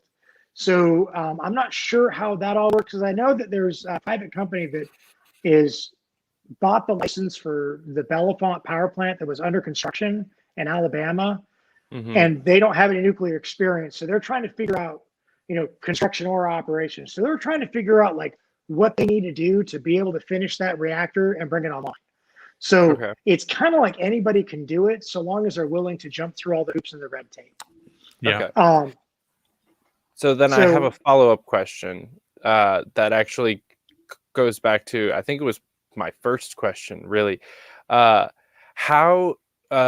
if again, in a some sort of a little bit simpler of a libertarian utopian concept of like, we get a Tulsi Gabbard elected who just like slashes the military budget down to like 25%. Does the nuclear industry survive the federal government not spending billions of dollars on it?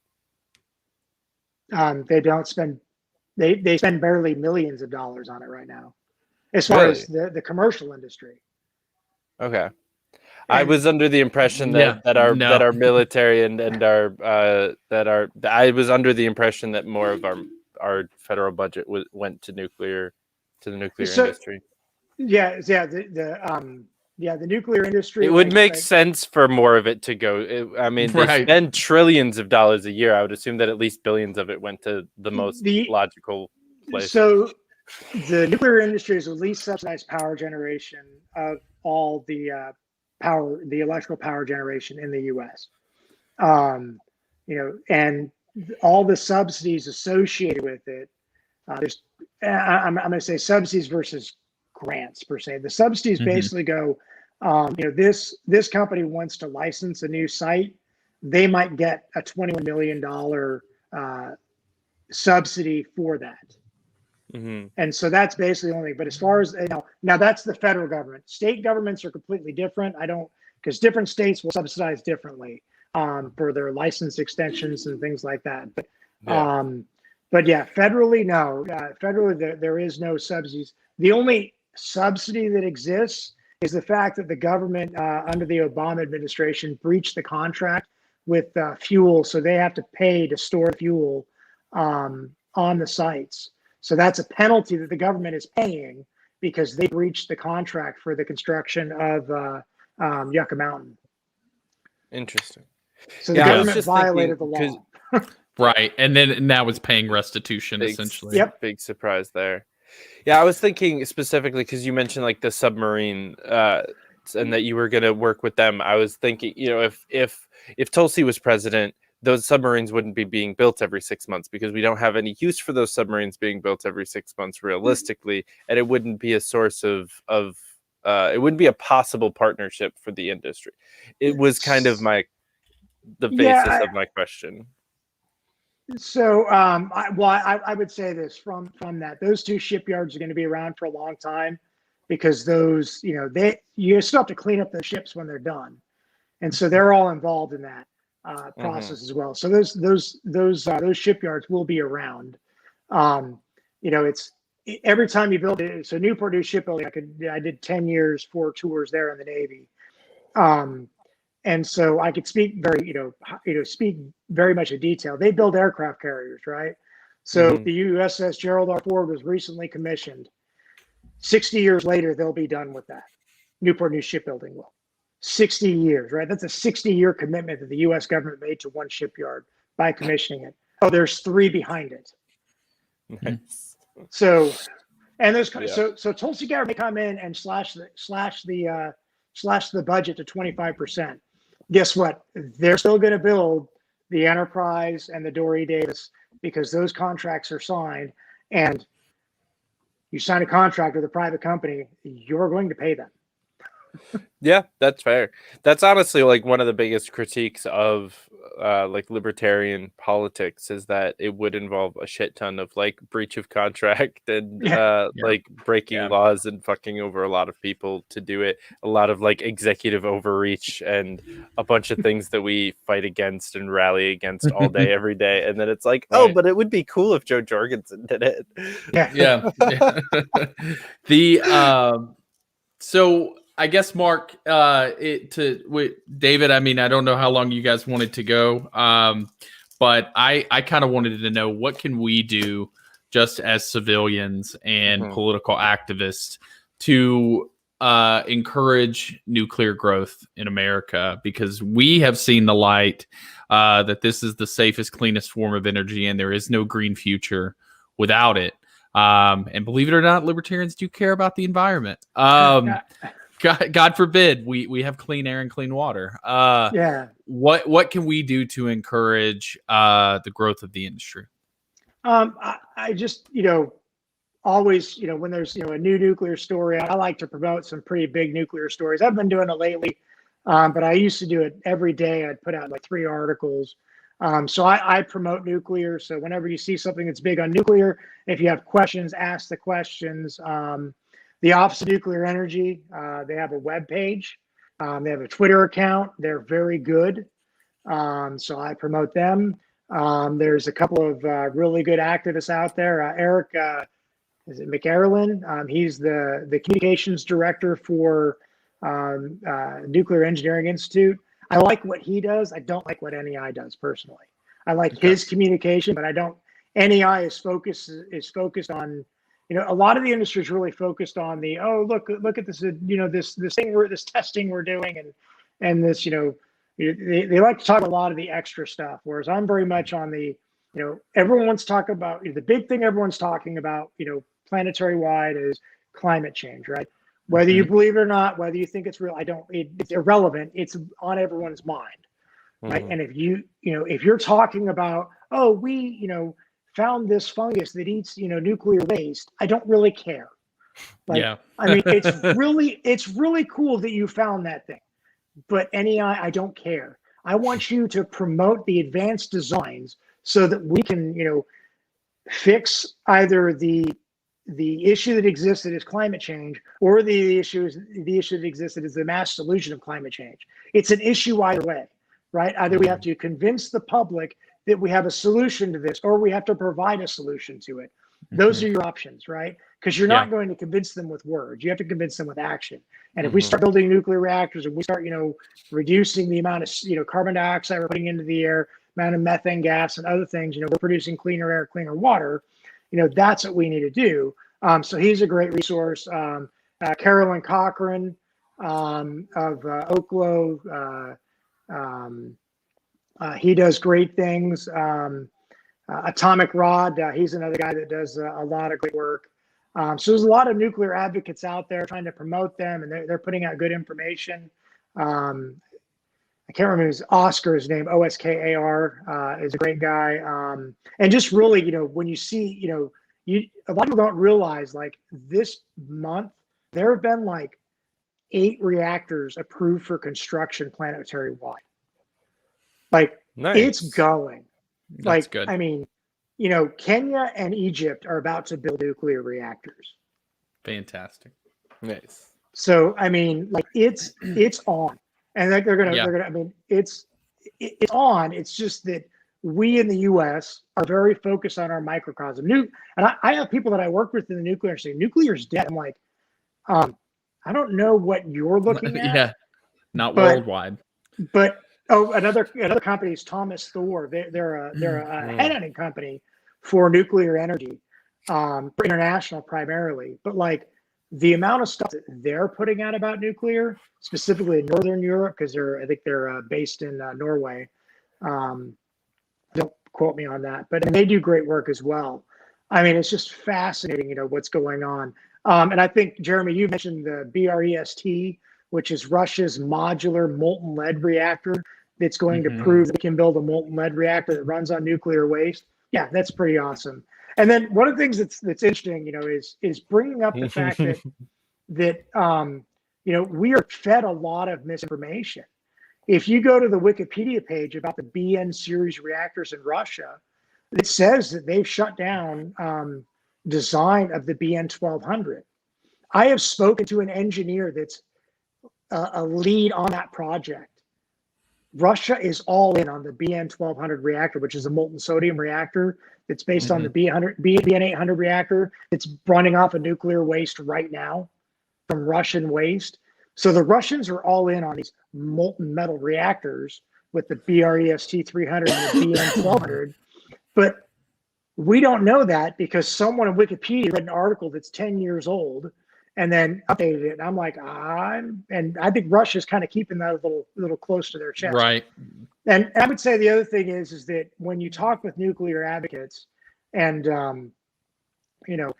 I'll give a little pushback on Kirk Sorensen. They're very much on the I'm going to hold my cards to my chest. I can't tell you about my design because you don't have proprietary. I don't want you to steal it. And I'm like, I'm not asking for any. I literally asked you for. I don't want anything proprietary. Give me the basis. What are the problems, and do you have a solution? I don't need you to tell me the scientific detail. Give me the 411. Give me the high level, so that I can, scratch on the surface. And I have that conversation every time I talk with some kind of nuclear company. I say, hey, I would like to know how this works. I don't want anything proprietary. I don't want to know anything proprietary because I don't want to say anything proprietary. I want you to tell me how your stuff works. I don't need to know the details of it. You got a bunch of engineers that are taking care of that. I just want to promote it. But you don't want to tell me that stuff. You don't want to tell me basics of your design. Why would I even try to promote for you? Yeah. So are there any states where they are pushing? There's states in other areas where they push back against the ridiculousness of federal regulations. Like, for instance, there's 30-something states that have constitutional carry that negates like any federal gun law. Is there any states that are trying to do that with nuclear, where they're like, you know what, we want to be like Russia? Because I love what you said. You said where they're going to prove such and such with doing a thing that could blow up, like funded by the government. That's not something that we do and we advertise necessarily. Like in America, we're like, oh, but is it say like, no, they're gonna prove something works. Is there any place here where we're like able to try to prove that something works like that you know of? Idaho National Laboratory. We are right now the Oklo design and the new scale. So Oklo has a combined construction operating license that's in licensing, and the NuScale just submitted their construction license. They have an operating license. Their reactor is licensed and approved, and then was uprated 3 weeks later. After the license was approved, it went from a 60 megawatt unit to a 77 megawatt unit with a stroke of a pen, right? Nice. Yeah. And so at the mid part of this decade, they're going to build. So they're going to build a 12. It is right now it's slated to be a 12-unit NuScale facility, and Oklo is going to build their first Aurora reactor out in Idaho to prove that they work. And when I say prove, we use computer models. We design these things and we build them with computer models, and we know our computer models work. And I use the submarine design. So every reactor for those, they take it, the fuel is very, on submarines is not just a bunch of pellets thrown in there. It's actually, computer designed into it. Much more effort goes into the reactors on those. And so they literally have models that they run every single different reactor core through. So there's the base model, and from the Virginia to the Texas to the Hawaii to the, North Carolina, the New Hampshire, like all the way up to, heck, now they've run out of states, so now they're naming them after fish again. So, every time one of these reactors, they do what's called the initial criticality. They have modeled this reactor. And every time they do it, when they achieve criticality, they have been within 0.1 inches of perfect every time. Mm-hmm. And when they do all this crazy physics testing, and it's come out as the model has predicted every single time. So we have a computer model that proves a design, and then the next reactor, the Columbia class, which is the replacement of the Io class, I've saw some of the modeling that they were doing in preparation for that. So we know how to model this stuff extremely well. So when the Russians have this same capability too. When I say they're proving it, they're not going and, hey, we're going to prove this thing isn't dangerous. No. They're proving that the computer model they generated is going to work as designed. And it's going to be an unlimited, unlimited passive safety, safe from meltdown reactor. So if somebody had a decent amount of money and wanted to pretend that the federal regulations didn't exist and build one of those micro reactors in the basement of a skyscraper, how would they go about doing that? You'd probably have to go find a company that'd be willing to build it for you. Is the first thing, and that's the hard part. So unfortunately, and this is one of those where, and I wish I could just wave a magic wand and eliminate subsidies for everyone. And eliminate, because if you took subsidies away, basically everyone's going to go, oh my God, I don't want anything. You're speaking my language. Yeah, right? Yeah. You basically we would convert to nuclear overnight if these other industries didn't have $7 billion a year for renewables, $21 billion a year for oil and gas. Oh my God, like they couldn't compete. No, I mean, everyone would want nuclear. I mean, nuclear as it is, an operating nuclear reactor is the highest profit margin. It makes 11 cents per, was it megawatt hour, kilowatt hour? I can't remember the specific amount. And then like natural gas is 7, coal is 4, wind and solar make money because they're subsidized. Mm-hmm. We're basically, as taxpayers, we are funding wind and solar projects. We're funding these pet projects. And it blows my mind. It's like the feel goods. And then when rooftop solar is something that really angers me, honestly, because I look at it, I'm like, if they have their battery backup, I'm fine with that. They have their own battery backup, but if I see it up there, I'm like, you're destabilizing the grid, right? Like you are a problem. You are a problem, and you're going to say, oh, look at what I'm doing for the environment. No. You're actually making it worse because we have to go light off these coal plants and bring them on, shut them down, bring them on, shut them down. And these natural gas plants and all that. Do you know when the most pollution is produced in power generation? It's when you're turning the plant on and shutting them down, right? Yep. That's that's when all the bad stuff happens. And all you're doing with something like with the wind and solar is you're making that happen more. You're creating more cycles of that. It'd be better to turn on a coal plant and leave it on. Yep. So. Isn't that wild? That's crazy to think about. But is there anything from a legislative standpoint that we can push our legislators to do? Reduce subsidies? That obviously comes with its pain point of, you don't care about the environment, or you don't care about jobs, right? That sort of thing. But and we obviously lobby for that. We're not afraid of that as libertarians. But is there any other legislation that we could be lobbying our legislators? It's interesting. A lot of the funding bills. I know that that's like that sticking point. But there's a lot of those funding bills have nuclear things hidden into them, and so as much as it sucks, you're like, I know the libertarian mindset is like, I want a smaller government, but that funding, a lot of it pays the way through the regulations. And a lot of it comes down to, a lot of it's even better just at the state and local level, right? Yeah. So I think the federal government is honestly on the right track. A lot of it is getting the states. So like West Virginia, is it Crapo that's the Republican senator, and then Manchin is the Democrat, I believe. But both their senators are for nuclear energy. You can't build nuclear in West Virginia right now. So pushing the legislature, the House of Assembly and the Senate of West Virginia to repeal their laws to allow nuclear construction. Go to Oregon and say, hey, we need you to repeal this law so that you can build nuclear. California, same thing. Wyoming actually has, they put up a bill to allow construction of reactors. And so you're seeing it, pushing and promoting that. And you notice I didn't say anything about pushing or promoting, subsidies for, keeping reactors online, because that's not my, Right. I don't do that. I look at, and my big thing on that is if the utility wants to keep the reactor online, that's up to them. And, that's, I remember there's a group called Mothers for Nuclear.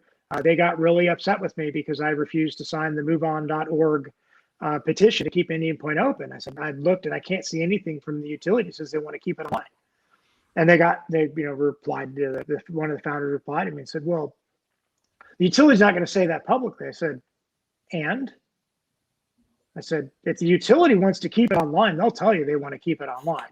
Because I know that Dominion Energy, they've been very adamant about their putting in license extensions for all their for at least 3 of their sites. And I know that Duke Energy, when they shut down 3 Mile and Unit 1, they literally announced to the world that they were going to submit license extensions for all their reactors. So why isn't Exelon, stating that publicly? So if Exelon doesn't want to keep the reactor online, I'm not going to force a private company, because that means you're going to have, that's when you get a 3 Mile. Is that if they don't want to operate it, right? If the utility doesn't want to operate it, then they're not going to operate it. I'm sorry. That's a fact of life. I can't, you can't legislate out, human, biases and human, factors, right? So I'm not going to sign a petition to keep something open that they don't want to keep open. But now, fortunately, they've learned, because after that, I said, if you want to be ahead, you need to start petitioning to keep Diablo Canyon, because that's the next big one everyone's talking about, is Diablo Canyon not. And, now there's like a dozen petitions to keep it open. There's 6 to close it. So I watched that change, and I helped influence that change, because then you have to do this years ahead, before they started signing those contracts, because, you have maintenance items that are on 5-year cycles. So 5 years out, they're saying, guess what? I don't have to do this maintenance item now. So do you want to be involved in that recovery plan, for doing this particular evolution to make sure? So, or do you want your decommission funds? So, right. Well, Mark, I want to give you a chance to pitch the things that you're working on specifically, and how people can help support you in your efforts to make nuclear tangible in our lifetime. Well, you can follow me. I see at the bottom of the screen there at Schneider. I do promote nuclear. Talk a lot about my weight loss journey I'm on right now. It's kind of my big focus. But I'm constantly promoting, or I frequently promote nuclear. If you have questions, my DMs are open. You can send me a direct message. You can reply to any tweets I have. You can @ me on any post you see that's for nuclear, against nuclear. It's best to @ me, and then give me what your concern is or what your take is on it. If I think you're down the right path, you're gonna you got it. You don't need my help, and I'll let you run with it. And I do that a lot. And my followers have become extremely educated. You can if you want to learn about some of the stuff, I'm all over YouTube. Just Google my name, Mark Schneider Nuclear. Do be careful. There is another Mark Schneider that's in the nuclear industry that advocates. His name is Mark F. Schneider, or Mark B. Schneider, sorry. He's B as in bombs, and I'm E as in energy. So nice. I've literally had people send me, hey, I heard you on the radio. And I'm like, I don't remember being on there. And click on the link. It's like, oh no, that's the different guy, the old PhD bomb guy. He talks about nuclear weapons, so do be careful. Fortunately, on YouTube, it's all you can see my face. So, but most of my stuff's on YouTube out there, and I'm pretty open on my LinkedIn. You can reach out to me on LinkedIn. I post occasionally on there as well. So that's kind of my big thing. Is I'm not looking to make money in my advocacy. That's not anything I want. I just want to do what's best. I want to connect the right people. And I know that I've got I've got some with Nixium connected with a ghostwriter so that they can write a book. Like Nice. That through Nice. just being me. I don't and I told him, I said, all I want from it is have someone to sign a copy of the book and to be invited to a book signing. That's all I want. You know, There you like, go. you know, it's the minor things. I don't, Mhm. you know, I have a Sometimes good it's life. exactly. Sometimes it's good to just be the grease between the gears, right? Yeah. Yep. Yeah. Yeah. All right, And Jeremy, you got anything to wrap up with? Good sir. No, this has been phenomenal. Mark, thank you for the time. Thank you for answering the questions. Thank you for allowing me to nerd out and get some clarification. Yeah, I just appreciate it and look forward to more conversations and anything we can do. I appreciate it, Jeremy. It was awesome. Because you had some great questions that I normally don't get to answer because, you know, Oh, fun. Nice. Typically, it falls under the waste weapons, meltdown, and thorium. If I cover those four, I pretty much podcast over. But Right. you were answering all sorts of great questions. So that was a lot of fun. Awesome. Well, Mark, again, thank you so much for your time and for coming on. This was great. I learned a bunch of stuff about something that I've always kind of been. I've always loved the idea of nuclear, but it's always been kind of this thing over here that I'm like, yeah, the smart people are working on that. You are the Thank you, smart appreciate it. people. All right. Well, guys, thank you so much for watching. Definitely come back later on tonight. We've at 9 p.m. Eastern Standard Time. We've got Pasta from the Convo Couch coming on. And again, as I mentioned earlier, if you'd like to support the channel and support some other awesome liberty activists, go to nugofknowledge.com. Check out the awesome products that they have over there and use promo code UNITE to get 10% off your first purchase. And then if you didn't watch this on Free Speech Media, go over there. The link tree is in the description to go over on Free Speech Media. They will be streaming for the rest of the day. This is a little bit early. This is the first time we've gone this live this early, but we're going to do this a little bit more often. So go onto Free Speech Media and watch the rest of their content for the rest of the day. We'll catch you back here next time. Until then, keep up the fight.